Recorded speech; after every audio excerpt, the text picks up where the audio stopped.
नमस्कार, आप देख रहे हैं यंग बाइट्स में। हो अतुल गुप्ता रजौरी से। इस वक्त हम थन्ना मंडी में के शादरा में मौजूद हैं। यहाँ पे थन्ना मंडी कॉन्स्टिट्यूंसी से हमारे रिटायर्ड एसीआर मीर, जिनको कांग्रेस का मैंडेट दिया गया था डीडीसी इलेक्शन के लिए, उन्होंने बड़े ही ज़्यादा मार्जिन से यहाँ पे अपनी जीत हासिल की है। आज हमारे साथ रिटायर्ड एसीआर क्यू मीर जी मौजूद हैं। हम उनसे बातचीत करेंगे। सर, हमारे चैनल में आपका स्वागत है। शुक्रिया, thank you very much. Sir, हमारी टीम की तरफ से आपको पहले मुबारकबाद।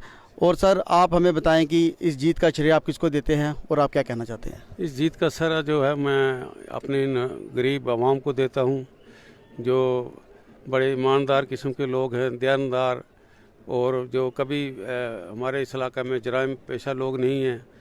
बहुत ही अच्छे लोग, मोहतबर लोग, इज़्ज़तदार लोग रहते हैं। और इन तमाम लोगों ने मुझे बग़ैर इम्तियाज़ किसी ज़ात पात के बढ़ चढ़ कर इन्होंने इस इलेक्शन में हिस्सा लिया और मुझे कामयाब किया बड़ी भारी अक्सरियत से। और इंशाअल्लाह मैं हर वक्त इनके लिए, इनकी खिदमत के लिए तैयार रहूँगा। आगे भी तैयार था और आइंदा इंशाअल्लाह ये जो मुझ पर ये जिम्मेदारी जो सौंपी गई है, इसको पूरी तरह से निभाऊँगा और इनकी उम्मीदों पर पूरा उतरने की कोशिश करूँगा और इंशाअल्लाह इनकी हमेशा खिदमत करूँगा। सर, जैसा कि आप के घर से सरपंच भी है, बीडीसी चेयरमैन भी हैं, और आपने डीडीसी का जो इलेक्शन है वो जीता है, तो आपकी टीम अपने घर की बन गई है। लोगों ने आप पे इतना एहतराम किया, इतना भरोसा लिया और आपको वोट देकर काफ़ी मार्जिन से जिताया।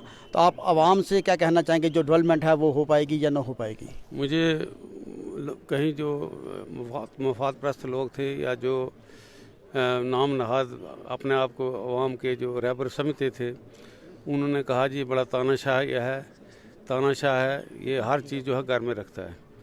तो मैंने कहा भाई, मैं अगर कोई सरपंच, मेरी पहले बहू थी, वालिद साहब थे, फिर मेरी बहू बनी, अब मेरी बीवी बनी, वोट लोग देते हैं।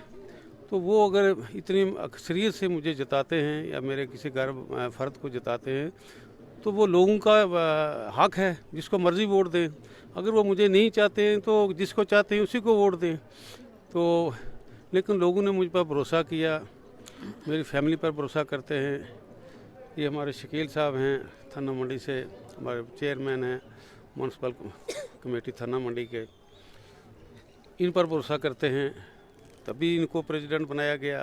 इन्होंने भी बड़ी भारी अक्सरियत थन्ना मंडी में ली, 13 में से 11 सीटें ली, जो कि एक रिकॉर्ड है। इसी तरह मुझे सरपंच में भी लोगों ने वोट दिए। जब बीडीसी का इलेक्शन हुआ, फिर मेरे पास लोग आ गए, नहीं जी आप इलेक्शन लड़ो, आपके घर का। हालांकि मैं उस वक्त सरस में था, तो मैंने कहा मैं इस वक्त सरस में हूँ, मैं इलेक्शन लड़ नहीं सकता। दूसरा, इसमें 5 सरपंच जो है होना ज़रूरी है। फिर लोगों ने नहीं छोड़ा, तो मैंने फिर अपनी बहू जो सरपंच थी उसको इलेक्शन लड़ाया और उसने भी बड़ी अक्सरियत, बहुत ज़्यादा वोट हासिल किए और वो बीडीसी चेयरपर्सन बनी। अब लोगों ने फिर मुझ पर ये भरोसा किया है, मुझ पर ये एतमाद करते हैं, तो ये इनका बड़ापन है। और इंशाअल्लाह मेरी भी कोशिश रहती है कि मैं कभी इनके भरोसे को जो है वो ख़त्म ना करूं, कभी इनके साथ धोखा ना करूं, कभी इनके साथ कोई दगा ना करूं, हमेशा इनकी खिदमत करूं और जहां भी इनको मेरी ज़रूरत पड़े मैं हमेशा इनके साथ खड़ा रहूं।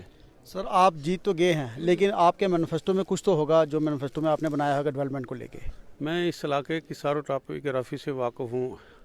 हर मोड़े के साथ मैंने विज़िट किया हुआ, हर गाँव को मैं जानता हूँ, हर आदमी को जानता हूँ, किस कंडीशन में हमारे लोग जो रह रहे हैं, क्या क्या उनको परेशानियाँ हैं, पानी की क्या परेशानी है, बिजली की क्या है, सड़क की क्या है, हॉस्पिटल की क्या है, यानी हर स्कूलों का जो हालत है, सब चीज़ जो है मेरी नज़र में है। और इंशाअल्लाह मैं मरहलावार अपनी तरफ से पूरी कोशिश करूँगा कि इनके जो मसाइल हैं वो हल हों और ताकि इनके जो मसाइल में कमी आए और ये आराम और चैन की ज़िंदगी बसर कर सकें। क्योंकि हमारा एरिया जो है बड़ा पसमानदा है और इसमें ज़्यादा जो अक्सरियती तबका जो है वो गरीब है, मजलूम है। तो उनकी जो हालत कैसे सुधरनी है, कैसे उनको रोज़गार में लाना है।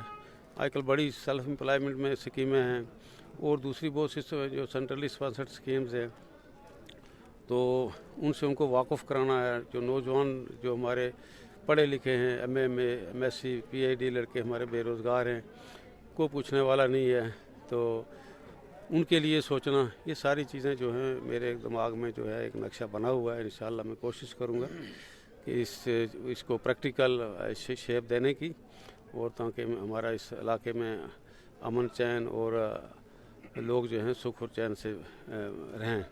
सर देखा जाए तो ये इलाका बहुत ही खूबसूरत इलाका है, टूरिज़्म को लेके आपका क्या रवैया रहेगा? देखो, टूरिज़्म इलाका बड़ा खूबसूरत है, लेकिन किसी ने इसकी तरफ देखा नहीं। टूरिज़्म का यहाँ बड़ा स्कोप है, तो मेरी ये प्रायोरिटी रहेगी कि इसमें जहाँ जहाँ हमारे टूरिस्ट स्पॉट बनते हैं उसमें वो प्रोजेक्ट बनवाए जाएं, और सरकार के साथ ये मसला जो है टेकअप किया जाए, तो ताकि उससे भी जो है हमारी जो इकोनॉमिकल कंडीशन जो है, इक़्तिसादी हालत जो है, माली हालत जो है बेहतर हो सकती है। तो ये भी एक बड़ा अहम जो है मसला है जो को मेरी इसमें प्रायोरिटी में है। सर यूथ के लिए कुछ बोलना चाहेंगे? यूथ को यही है कि कोई गलत काम नहीं करना है। आजकल ड्रग्स की बड़ी ये जो लत लगी हुई है, इससे दूर रहना है।